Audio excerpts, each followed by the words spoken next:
শ্রমিক অসন্তোষের জেরে আশুলিয়া ও গাজীপুরে মোট ৬৫টি পোশাক কারখানা আজ বন্ধ ঘোষণা করা হয়েছে। এছাড়া বকেয়া বেতনের দাবিতে আশুলিয়া ও গাজীপুরে সড়ক অবরোধ করে বিক্ষোভ করেছেন কয়েকটি কারখানার শ্রমিক।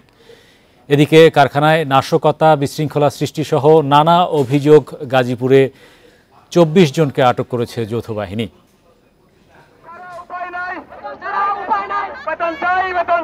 বকেয়া বেতনের দাবিতে শিল্পাঞ্চল আশুলিয়ায় একটি তৈরি পোশাক কারখানার শ্রমিকরা সোমবার সকালে সড়ক অবরোধ করে বিক্ষোভ করে। এ সময় টঙ্গী আশুলিয়া ইপিজেড সড়কে ১ ঘণ্টা যান চলাচল বন্ধ থাকে।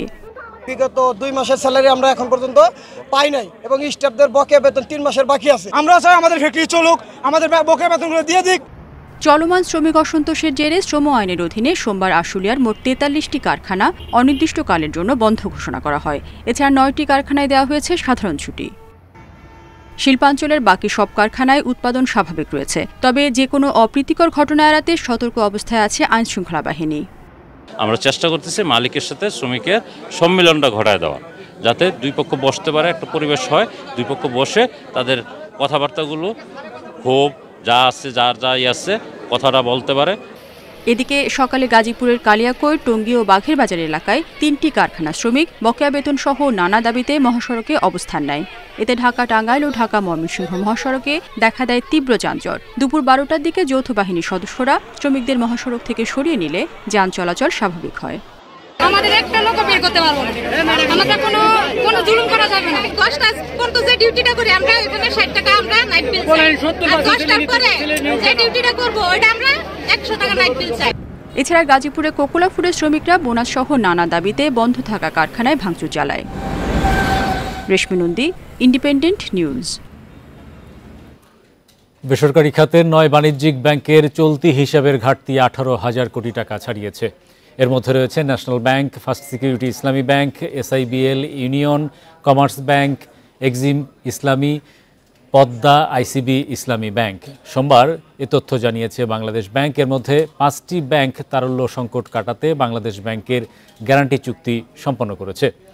এই ব্যাংকগুলো অন্যান্য সবল ব্যাংক থেকে চাইলে সহায়তা নিতে পারবে, সেখানে গ্যারান্টার হিসেবে নিয়ন্ত্রক সংস্থা বাংলাদেশ ব্যাংক থাকবে। এছাড়া এক্সিম ও ইসলামী ব্যাংক আবেদন করলেও এখন পর্যন্ত কেন্দ্রীয় ব্যাংকের সাথে গ্যারান্টি চুক্তি হয়নি। এদিকে পদ্মা ও ICB ইসলামিক ব্যাংক এখন পর্যন্ত কোনো আবেদন করেনি।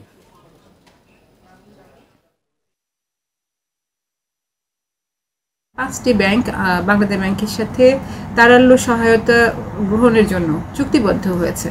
তো বাংলাদেশ ব্যাংক আসলে এক ধরনের গ্যারান্টরের ভূমিকা পালন করছে। ব্যাংকগুলোকে নিয়ে আমরা টাস্ক ফোর্সের মাধ্যমে গভর্নর মহোদয় যেটা পরিকল্পনা করছেন যে আমরা তাদের অ্যাসেট কোয়ালিটি রিভিউ করব, প্রয়োজনে তাদেরকে আমরা রিক্যাপিটালাইজেশন সুবিধা দিব। ব্যক্তি কিংবা প্রাতিষ্ঠানিক পর্যায়ে কর ফাঁকি দিয়ে কেউই রেহাই পাবেন না। আবারও এমন কড়া হুঁশিয়ারি দিলেন রাজস্ব বোর্ড NBR-এর চেয়ারম্যান আব্দুর রহমান খান। একই সঙ্গে সহজে রাজস্ব আদায় বাড়াতে করবান্ধব পরিবেশ তৈরিতে সংস্থাটি কাজ করছে বলেও জানান তিনি। সোমবার সকালে রাজস্ব ভবনে অনলাইনে আয়কর রিটার্ন জমাদানকে সহজ করতে রিটার্ন সার্ভিস সেন্টার চালুর পর সাংবাদিকদের এসব কথা বলেন NBR চেয়ারম্যান। তিনি আরও বলেন, করদাতারা যেন কোনোভাবে প্রতারণা বা হয়রানির শিকার না হন তা নিশ্চিত করতেই কাজ করছেন তারা। এর আগে গেল ৯ সেপ্টেম্বর অনলাইনে আয়কর রিটার্ন দাখিলে বড় পরিসরে ওয়েবসাইট চালু করা হয়। ২১ সেপ্টেম্বর পর্যন্ত ১৩ দিনে অনলাইন রিটার্ন দাখিলের সংখ্যা ২০,০০০ ছাড়িয়ে গেছে বলে জানায় NBR।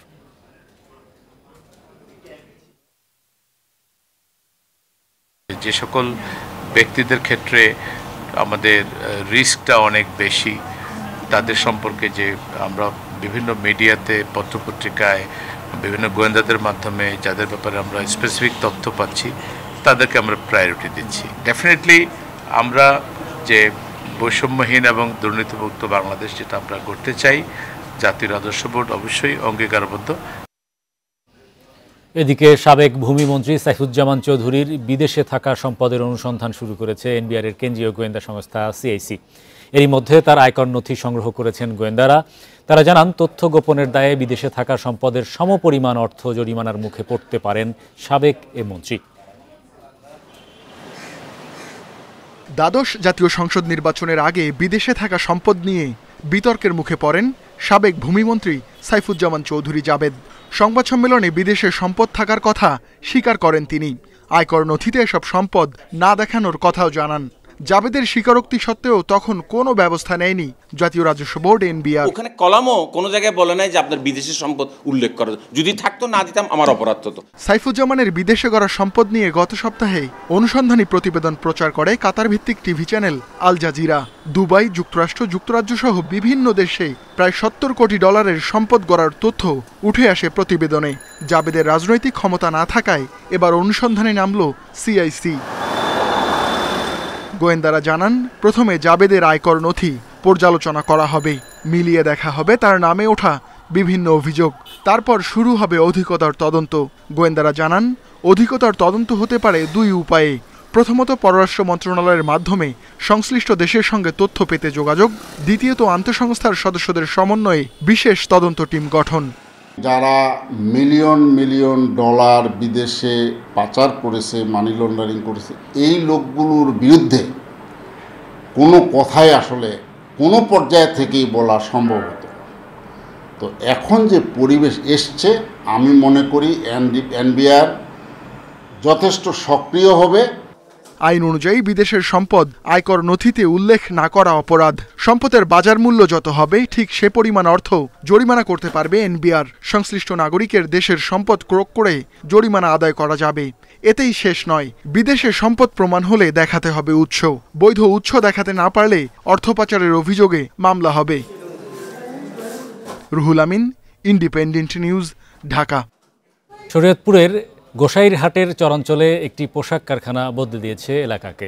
অনেকের কর্মসংস্থান হয়েছে, সচ্ছলতা ফিরেছে পরিবারে। উদ্যোক্তারা বলছেন, উন্নত যোগাযোগ ও নিরবচ্ছিন্ন বিদ্যুৎ পাওয়া গেলে শরীয়তপুরে তৈরি পোশাক শিল্প বিকাশের সম্ভাবনা রয়েছে। 2023 সালের মার্চে যাত্রা শুরু করে শরীয়তপুরের গোসাইরহাটের পোশাক কারখানা। এরপর বদলাতে থাকে চরাঞ্চলের জনজীবন। কারখানায় কাজের সুবাদে সচ্ছলতা ফিরেছে অনেক পরিবারে। বাহিরে না গিয়ে বাড়ি থেকে কাজের সুযোগ তৈরি হওয়ায় শ্রমিকরা খুশি। চরাঞ্চলে গার্মেন্টসটা হওয়ার কারণে যে আমার যে ইনকাম দিয়ে আমি নিজের খরচ চালাইতে পারতেছি। আমাদের এই এলাকায় গার্মেন্টসটি হয়ে আমাদের অনেক সুবিধা হয়েছে। এখন আমাদের পোশাক আশাক কেনার জন্য ফ্যামিলি থেকে কোনো টাকা পয়সা নিতে হয় না। এখানে তৈরি হচ্ছে প্যান্ট, টি শার্ট, রপ্তানি করা হচ্ছে সৌদি আরব সহ বিভিন্ন দেশে। এখানে কাটিং হয়, সুইং হয়, সুইংয়ের পরে ঢাকা হয়, ফিনিশিং হয়, ফিনিশিংয়ের পরে এখান থেকে মাল শিপমেন্ট হয় দুবাই, তারপরে সুদান, এসব রাষ্ট্রে পাঠানো হয়। উৎপাদন খরচ কম হওয়ায় চরাঞ্চলে পোশাক শিল্পের সম্ভাবনা দেখছেন উদ্যোক্তারা। ব্যবসার প্রসারে যোগাযোগ ব্যবস্থা উন্নত করার দাবি তাদের। মাওয়াত থেকে শরীয়তপুর পর্যন্ত যে রোডের অবস্থা, এটা যদি ভালো হয়, যাতায়াত ব্যবস্থা আরও ভালো হয়, আমরা চাই যাতে আমাদের এই কর্মসংস্থান আরও উপরের দিকে যাক। এলাকার আর্থসামাজিক উন্নয়নে পোশাক কারখানা অবদান রাখবে বলে জানিয়েছে জেলা প্রশাসন। গোসাইরহাটে পোশাক কারখানা গড়ে উঠেছে। তো পোশাক কারখানা গড়ে উঠলে আমরা জানি যে বিশেষ করে গ্রাম অঞ্চল এবং নারীদের আর্থসামাজিক যে অবস্থা সেটার অবশ্যই পরিবর্তন হয়। বিশেষ করে অর্থনৈতিক যে সচ্ছলতা আসে ফ্যামিলিতে, এটা খুবই ভালো একটা উদ্যোগ। পোশাক শিল্পের প্রসারে নিরবিচ্ছিন্ন বিদ্যুৎ নিশ্চিতের দাবি উদ্যোক্তাদের। Independent news. সম্প্রতি ভারী বর্ষণ ও পাহাড়ি ঢলে কক্সবাজারের 5 উপজেলায় 63 কোটি টাকার ক্ষতি হয়েছে। এছাড়া দুর্যোগে মারা গেছে 12 জন। ক্ষয়ক্ষতি নিরূপণ শেষে জেলা প্রশাসন জানিয়েছে, বরাদ্দ পেলে ক্ষতিপূরণ দেয়া হবে। গত সপ্তাহের বুধবার থেকে শনিবার পর্যন্ত কক্সবাজারের ভারী বর্ষণ ও পাহাড়ি ঢলে 9 উপজেলার মধ্যে 5 উপজেলায় বন্যায় ডুবে যায়। পানিবন্দী হয়ে পড়ে 1 লাখের বেশি মানুষ। বন্যার পানি নামার পর ফুটে উঠতে শুরু করে ক্ষতির চিহ্ন। নষ্ট হয়েছে ঘরবাড়ি ও আসবাবপত্র। ক্ষতিগ্রস্ত হয়েছে রাস্তাঘাট, মাছের ঘের ও ফসলের বীজতলা। পানিয়ে ঘরবাড়ি শেষ গিয়ে, চাষবাস শেষ গিয়ে, বহুত ঢুকিয়ে সব টাকা নষ্ট হয়ে গেছে, ধানগুলো নষ্ট হয়ে গেছে। আমরা অসহায় মানুষ, আমরা ফসল আমরা সর্বপ্রথম জ্বালা উৎপাদন করছি, ওই জ্বালা বন্যার পানিয়ে সব নষ্ট করে দিছে। বন্যায় 63 কোটি 43 লাখ 34 হাজার টাকার ক্ষতি হয়েছে বলে জানিয়েছে প্রশাসন। অতিরিক্ত জেলা প্রশাসক বলছেন, বরাদ্দ পেলে ক্ষতিগ্রস্তদের আর্থিক সহায়তা দেয়া হবে। টোটাল ক্ষয়ক্ষতি হয়েছে সকল ডিপার্টমেন্ট মিলে আগে মৎস্য, কৃষি, এলজিডি, সড়ক সব সহ প্রায় 63 কোটি টাকা, 63 কোটি 43 লক্ষ টাকার আমাদের ক্ষয়ক্ষতি হয়েছে আনুমানিক। এবং সেটা সরকারের কাছে প্রস্তাব পাঠিয়েছি। আমরা আশা করছি যে আমরা যে প্রস্তাব সরকার বিবেচনা করে আমাদের বরাদ্দ দেবো, সেই বরাদ্দের প্রাপ্তির সাথে আমরা যে ক্ষতিগুলো কাটিয়ে ওঠার চেষ্টা আমরা করবো। এদিকে ভারী বৃষ্টিতে পাহাড় ধসে কক্সবাজারের সদরের ডিককুল গ্রামে এবং রোহিঙ্গা ক্যাম্পে 6 জনের মৃত্যু হয়েছে। চকরিয়া এবং রামুর ঈদগড়ে পাহাড়ি ঢলে 2 জন ও সমুদ্রে মাছ ধরতে গিয়ে নৌকাডুবিতে মারা গেছেন 4 জেলে। তৌফিকুল ইসলাম, ইন্ডিপেন্ডেন্ট নিউজ, কক্সবাজার। ভারতে ইলিশ উপহার হিসেবে যাচ্ছে না, রপ্তানি করা হবে বলে জানিয়েছেন পরিবেশ উপদেষ্টা সৈয়দা রিজওয়ানা হাসান। সকালে নোয়াখালীর কোম্পানিগঞ্জ উপজেলার মুছাপুর এলাকা পরিদর্শন শেষে সাংবাদিকদের এসব কথা বলেন তিনি। উপহার হিসেবে যাচ্ছে না, এটা রপ্তানি করা হবে এবং রপ্তানির টাকাটা বাংলাদেশ সরকার পাবে। সেটা খুব ছোট করে দেখার মতন টাকা।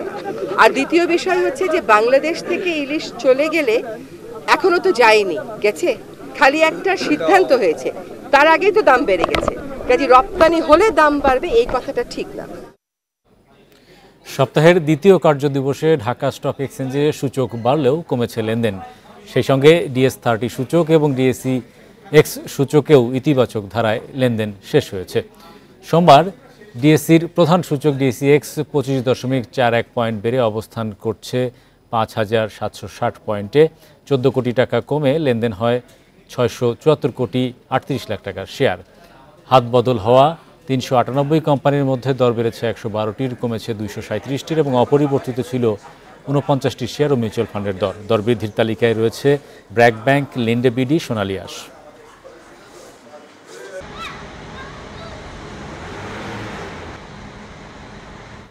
এই ছিল আজকের অর্থনীতি সারাদিনে। আমন্ত্রণ আমাদের পরের আয়োজন।